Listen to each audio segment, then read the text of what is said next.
when someone is conditioned to think something and is used to a certain pattern, especially as this is going on for years and generations.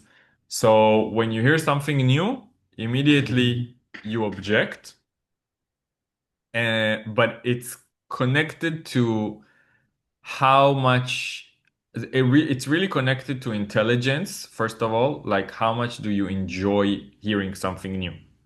I think an intelligent person enjoys hearing something new and he doesn't object to new ideas because it actually gives him pleasure. But if he's less intelligent, then he's gonna object it and try to deny it and dismiss it so that he can remain within the framework that he knows and that is safe and comfortable for him. And so you have the very intelligent people who are gonna be open for it and gonna be excited about it. Then you have the not so intelligent people who are gonna object to it. But then you have the simple people who are just like, of course, what's the news? Like for simple people and like people who are more innocent in their perception of God and of the world, hearing that God needs you shouldn't be a very revolutionary idea. It shouldn't be like an intellectual, philosophical revolution. It should be a really cute and romantic and just like a lovable attribute of the relationship between us and God, and it brings you closer and it gives you value and meaning, and it's that simple. Um, for me, when I heard it first, even though I was an intellectual, like in academy and learning and writing my PhD, I heard it on a very basic level in a sense of like someone's telling me now that God needs me. It's just a beautiful idea. Like I didn't think, no, but how could he? Like I didn't take it to a negative place. I just and I didn't understand why would it mean anything that belittles God or damages him or suggests that he's less than what we think he is. This all came afterwards. But when I heard it the first time, it was just like I'm hearing a beautiful, empowering, meaningful idea about myself and about God that makes God more close and more real and makes Avodat Hashem a much more essential and meaningful contribution to the world. Um, So that's one reason why I think people object is when they're in that middle bracket of just like they have a certain intelligence that is already set and then they don't want to move. It shakens them. They don't want to move it, so they want to dismiss it. But I think that when the objection becomes so systematic and so aggressive, then it has to be about something else than the idea itself. I don't think anyone objects an idea so much. It's just an idea. Like, relax. It has to be something else here. Um, when I see it, I see, first of all, many books in Jewish history who had objections. And I was thinking today, our book doesn't have any askamot. When you do a book, you normally like in the Jewish world, you look for askamot. We didn't have askamot, but we do have the opposite of askamot. And I was thinking, what would tell you that a book is meaningful and has a important contribution to Judaism? Is it the askamot, or is it the התנגדות? I think if two people write a book and one asks the other, I have many, many eskamot. Do you have? And you say, I don't have any, but I have many objections. He should be more proud in a way. Because eskamot is eskamot. But objections, not every book can get. In a way, any book can get an eskama, but not every book can get an objection. If a book is objected to, it means it's part of a chain of books who are objected to. It's on a there's a tradition of books who are the Ramchal's books were burnt, the Rambam's book was burnt, the Tanya. So we have to see it in context and take it as a really big compliment. What do you think?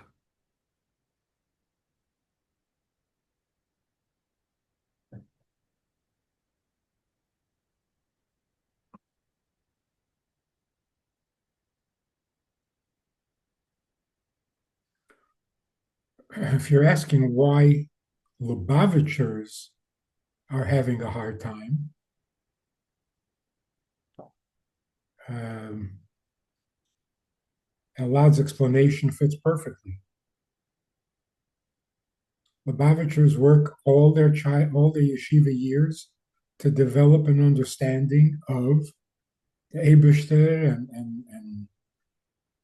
and creation, and they are quite comfortable with what they know. The problem is, I think it's pretty clear. We are told that in the lower levels we are important, the world is important, every detail is significant, but on a higher level, none of it is important. So in Memala Kol Almin, it's important to hit tzaddik, v'al tehi rosha, v'afilu kol ha'olam kula and tzaddik. It comes to Seirif Kol Almin, is im tzadakta matitan le v'rava peshecha matasa le. So the assumption actually is the lower the level, the more we matter, the higher the level, the less we matter. So when you get to the level of Atzmus himself, we can't possibly matter at all.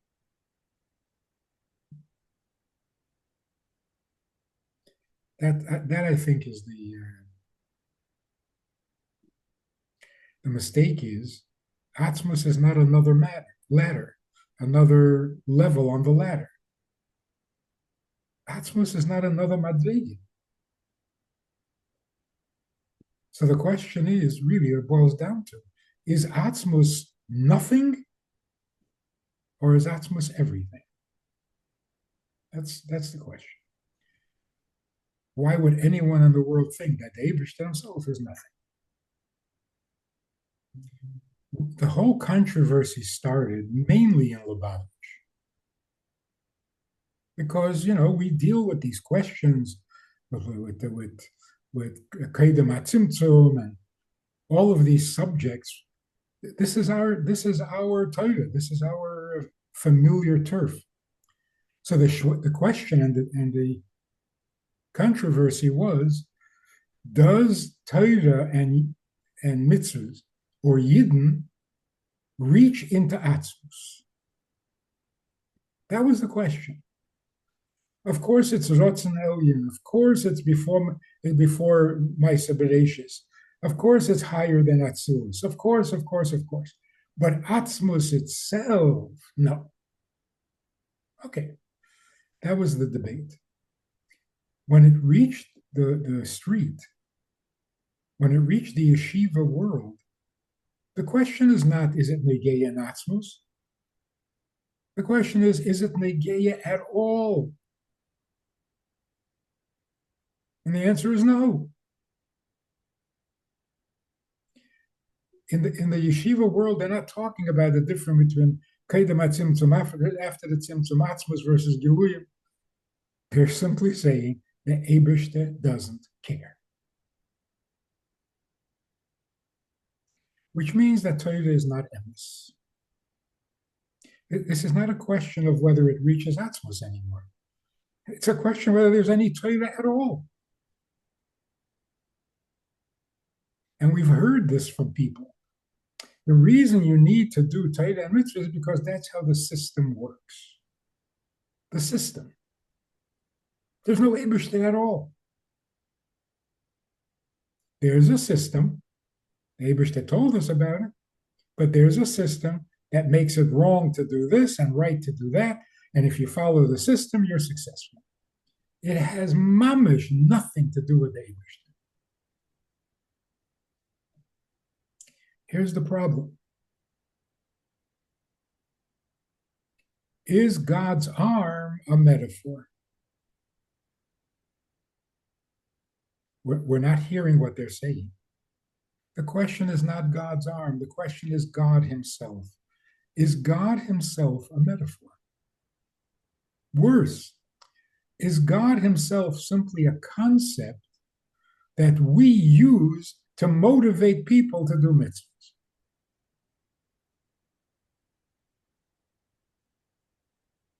That's what's going on in the frum world. God is not a real thing. You want people to do mitzvahs, so you tell them that there's this very powerful force and he wants you to do mitzvahs. He doesn't want you because he's not real. It's a metaphor. The whole thing is meant to motivate you to behave a certain way. It doesn't have Why? to be because that's how the system works. So you're saying it's like a sociological um, mechanism of Yes. preserving a group? Yeah. So if you tell your children that when you make a bracha, you create a malach, there's no such thing as a malach. There's no such thing as a malach. So why do you tell your children that you're creating a malach? It's like giving a kid a candy for making a bracha. But the candy is real, the malach is not. This is a serious crisis. There is no Eibishter left in the religious world. We worry about no God in the public schools. And I think that's also contributes to the difficulty. What are you trying to tell me that God is actually real? He's like somebody you have to deal with? He's just a motivator. And for that, if he's a concept, it's good enough. We're talking about serious apocryphals. And that's why everything they hear, they call apocryphals.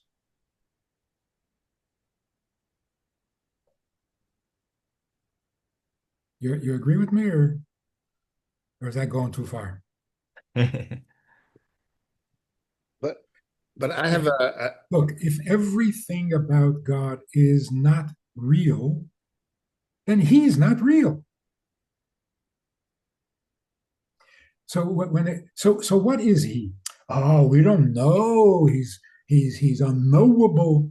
Oh, okay. What you're really saying is he's not a being. He's just a concept. And a concept can't get angry. And a concept doesn't have arms and legs. Yeah, you're right.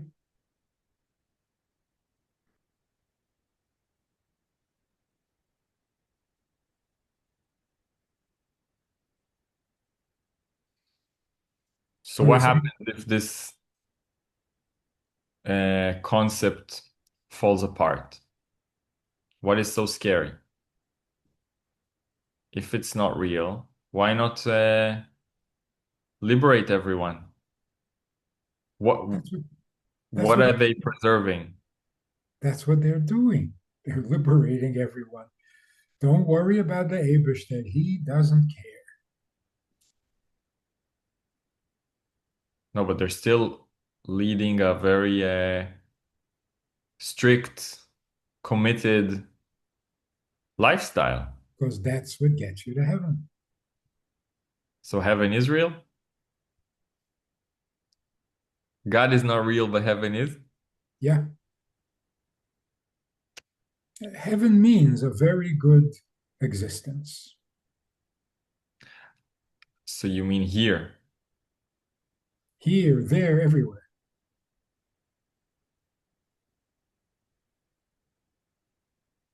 We make fun of Muslims because they think that in heaven you get virgins. Kind of crazy, stupid. No, it's not crazy. What you want all your life is what you get when you die. Otherwise, what kind of reward is it? All your life, you want to be sitting, feeling important, learning Torah like a godel. Okay, that's what you'll get when you go to heaven.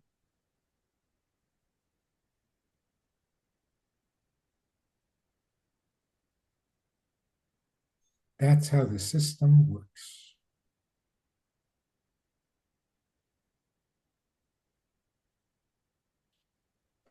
So if you ask anybody, why by putting on tefillin do you deserve some credits or do you get elevated or you get rewarded?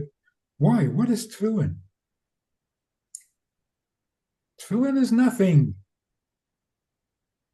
You were told to do it and you do it, you get rewarded. So tefillin is nothing. God's arm doesn't exist. God's head doesn't exist. God's words don't exist. God's feelings don't exist. God's opinion doesn't exist. So what is he? He isn't. There is no God.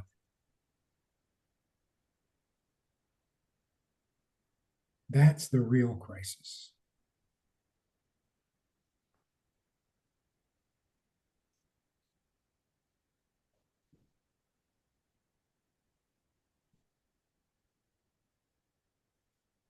So this horrible attitude, no, we can't know him. You can't know him. How can you know him? And as far as you're concerned, he doesn't exist.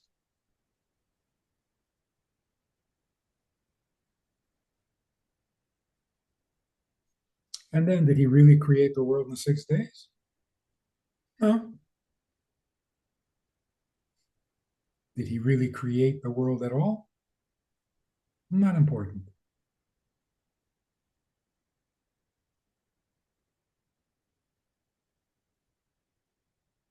You've completely done away with the Eberstein.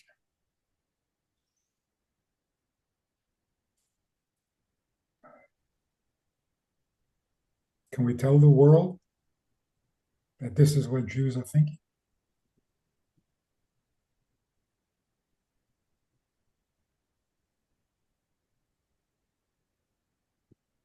But do you guys agree with me?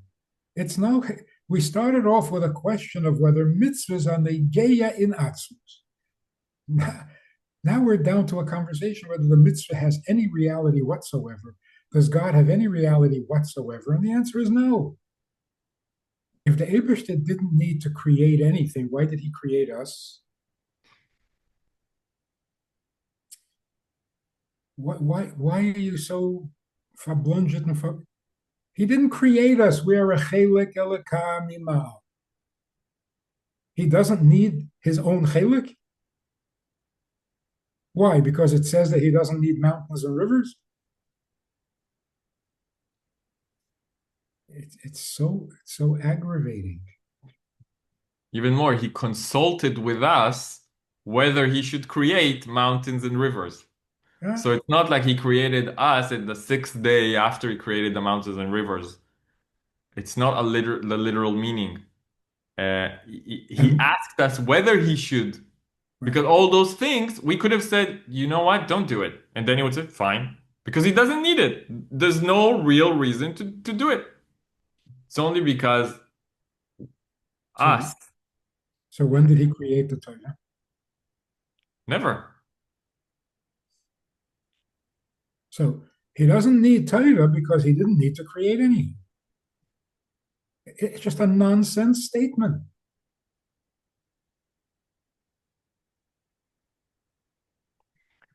But there's another important thing also when we're talking about this that I will give it from example from politics that when I was let's say in the left side of the map, and I would talk to someone about politics, and that is from the right side of the map, and they would tell me things. I'm someone who is intelligent, and he would give me facts and historic things and proofs. I would always contradict him. And it doesn't matter what he says, I would contradict him because it wasn't a fight of brains, of logics, of it's not two opinions arguing.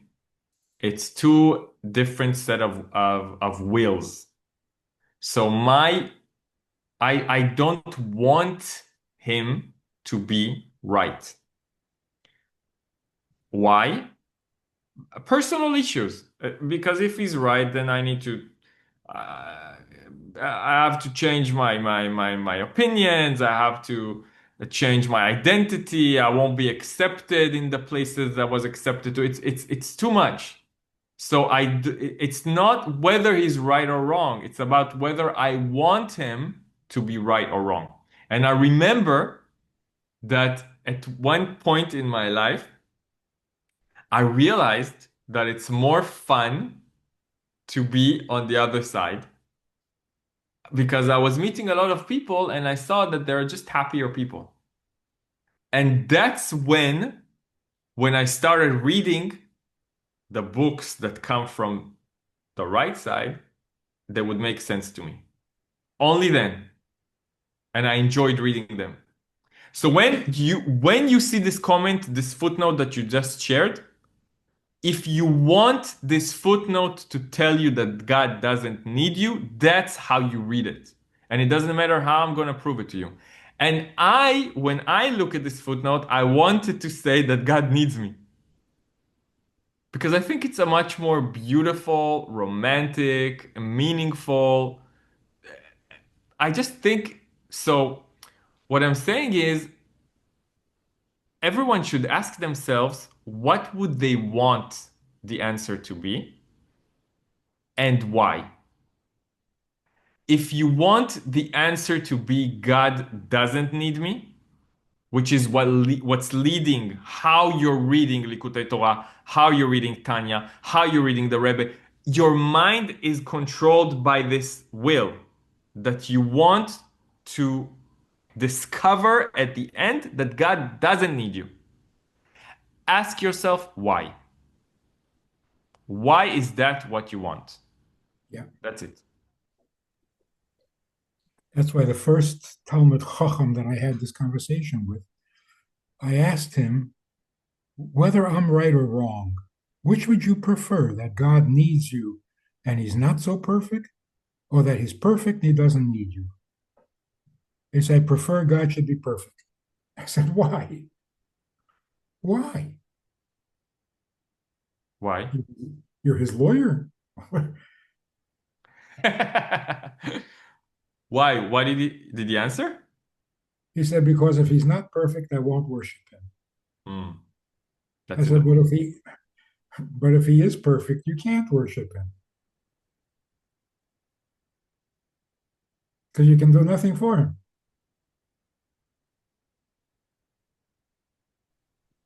So I think the reason people don't want it is because the responsibility is too great. It's too big. Okay, They so don't want this responsibility. there's a sikha where the Rebbe says, I think it's a Yud Shvat sikha, where the Rebbe says, Ayid is eins mit Neberst. But the Yetzer Hara doesn't want you to think that. See, it tells you you can't be that important. The Yetzer Hara doesn't want you to think that. Wow, that's a sikha that's worth finding. But the thing is, Yoni, it's so important. If someone wants this message to be real, he will see it everywhere. He cannot unsee it. In Parashat HaShavua, in the Nevi'im, in the Haftarah, in the Rashi, in the Rebbe. He will see it. He cannot unsee it. And whenever someone comes to him and say, "Hey, I think this says the opposite," you're gonna be like, "Let me read it again." You probably misunderstood it. Let me see. No, no, no. It says that. You're just gonna be. You know this book, the positivity bias. Like the Rebbe reads everything as if a Jew is is good. So whenever someone says, yeah, but in here it says that the Jews weren't good, the Rebbe will be like, oh, you're just reading it wrong. Because he has a bias. But we all have a bias.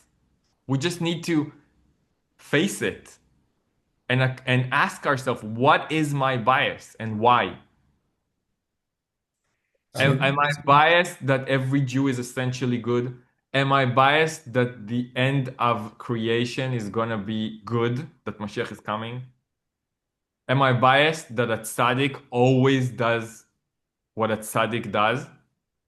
This is my bias. So whenever it doesn't make sense, it means I didn't understand it correctly.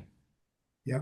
So my bias is that if God created us, it's because He needs us. So whatever you show me that says differently, it's just that we're not reading it correctly. That's one of the reasons I never give a quote. Hmm. Quote is not going to change your mind. 10 quotes won't change your mind. So, what I'm trying to do is change your bias. And then you'll find all the quotes you want. Mhm.